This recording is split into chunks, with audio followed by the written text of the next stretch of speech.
মাগুরায় প্রাকৃতিক দুর্যোগ অগ্নিকাণ্ডে ক্ষতিগ্রস্ত নৃগোষ্ঠী ও গরিব অসহায় প্রতিবন্ধী শিক্ষার্থীদের অনুদান দিয়েছেন সংসদ সদস্য সাকিব আল হাসান। সকালে মাগুরা সদর উপজেলা প্রশাসনের আয়োজনে উপজেলা নির্বাহী অফিসার মোহাম্মদ মিজানুর রহমানের সভাপতিত্বে এ অনুষ্ঠানের আয়োজন করা হয়। সভায় প্রধান অতিথি সাকিব আল হাসান মেধাবী গরিব প্রতিবন্ধী শিক্ষার্থীদের সরকারি এ অনুদান বিতরণ করেন।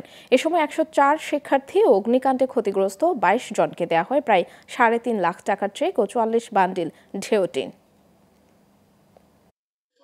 প্রধানমন্ত্রী যেভাবে দেশকে সামনের দিকে এগিয়ে নিয়ে যাচ্ছেন, সেখানে আসলে সবাইকে একভাবে এগিয়ে যেতে হবে এবং সেই উদ্দেশ্যে তিনি আসলে এই ব্যবস্থাগুলি করেছেন।